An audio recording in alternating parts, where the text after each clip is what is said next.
Bismillahirrahmanirrahim. Assalamualaikum warahmatullahi wabarakatuh. Salam tilawah semesta. Hamdan wa syukran lillah. Allahumma shalli ala Sayyidina Muhammad wa ala ali Sayyidina Muhammad. Saudaraku, maaf ada pertanyaan dari jemaah, Pak. Maaf, saya mau bertanya. Boleh enggak? Saya jawab boleh saja. Karena kita harus benar-benar mengerti dan bisa merasakannya sendiri. Apa yang ditanyakan? Setelah saya menyimak penjelasan dari Bapak, sepertinya semua manusia berikut saya harus mengenal Tuhan itu harus diawali dari dunia ini. Nah, di sini saya mau nanya, apakah mungkin saya manusia biasa bisa mengenal Tuhan di dunia ini? Saya jawab maaf, saya tidak akan menjawab langsung kepada Anda. Tapi Allah lah yang akan langsung menjawab pertanyaan Anda. Sebagaimana firman Allah dalam surat kelima, Al-Maidah ayat 35. Yang artinya, hai orang-orang yang beriman, bertakwalah kepada Allah, dan carilah jalan yang mendekatkan diri kepadanya, dan berjihadlah di jalannya, agar kamu mendapat keberuntungan.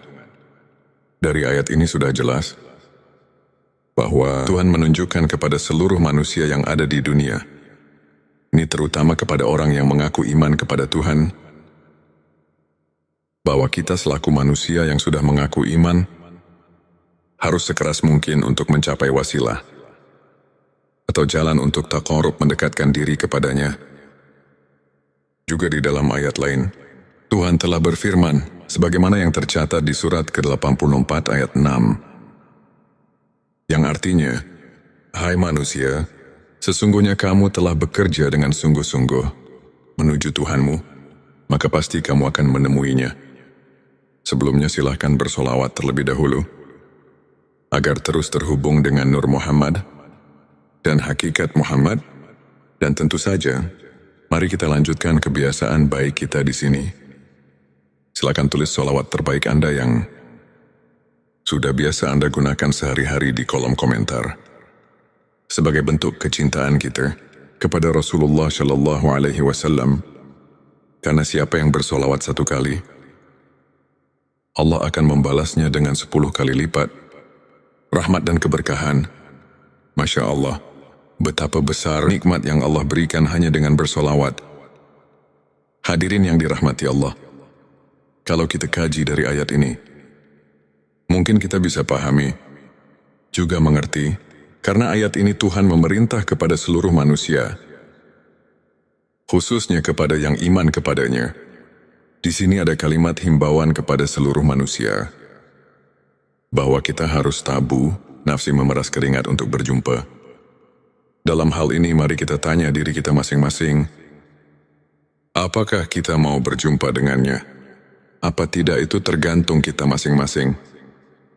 Saudaraku, maaf sekali lagi saya mau tanyakan. Kan manusia semua nanti setelah mati pasti berjumpa dengannya, karena semua akan pulang kepadanya. Ini bagaimana? Karena setiap pulang pasti berjumpa.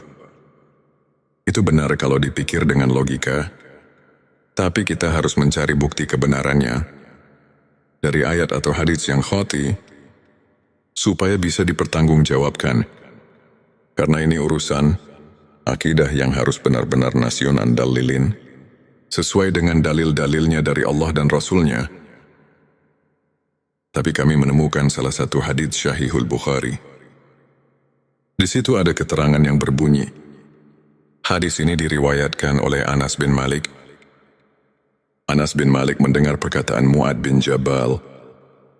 Mu'ad bin Jabal mendengar langsung dari Rasulullah Shallallahu Alaihi Wasallam. Rasulullah bersabda, barang siapa yang berjumpa dengan Tuhannya dengan tidak adanya keadaan musyrik kepadanya, maka dia akan masuk surga. Dari hadis tersebut kalau kita kaji dan tafakuri, pasti kita dapat mengambil kesimpulan, kalau kita semua nanti di akhirat bisa bertemu dengan Tuhan, itu jelas semuanya akan masuk surga. Jadi kalau semuanya akan masuk surga, untuk apa kita di dunia ini berbuat baik? Dan kenapa Tuhan menyuruh berbuat biak di dunia ini? Nah, di sini kita harus berpikir lebih jauh. Mari kita jelaskan supaya kita dapat mengerti. Memang semuanya manusia, bukan satu persatu lagi. Tapi semuanya hanya roh manusia. Tidak semuanya bertemu dengan Tuhannya. Orang yang bertemu dengan Tuhannya hanya orang-orang yang tertentu saja. Yang dimaksud orang tertentu, itu ialah orang-orang yang sudah mengenal Tuhan di dunianya. Sebagaimana firman Allah dalam surat ke-17, ayat 72, Tuhan telah memberitahu, sebagaimana artinya, dan barang siapa yang buta hatinya di dunia ini, niscaya di akhirat nanti, ia akan lebih buta pula, dan lebih tersesat dari jalan. Yang benar buta di sini barang tentu kepada Tuhan. Dan umpama diartikan buta kepada ilmu, itu tidak mungkin, karena di akhirat bukan tempatnya cari ilmu atau berilmu. Di kitab Usuluddin juga sudah diterangkan, yang artinya, barang siapa yang buta di dunianya kepada Tuhan, maka bagaimana nanti di akhiratnya?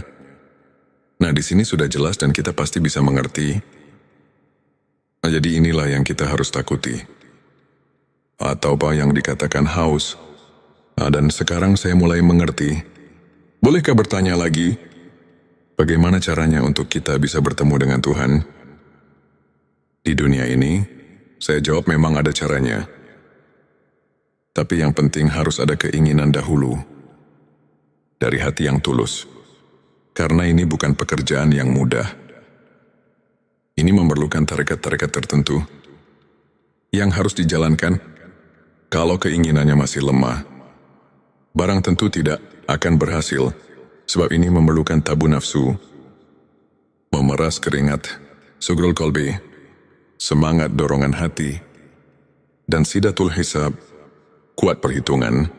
Hadirin yang dimuliakan Allah, jika keinginannya sudah kuat, Tuhan telah memberi peluang kepada kita. Siapa saja yang ingin berjumpa dengannya, itu pasti akan berjumpa.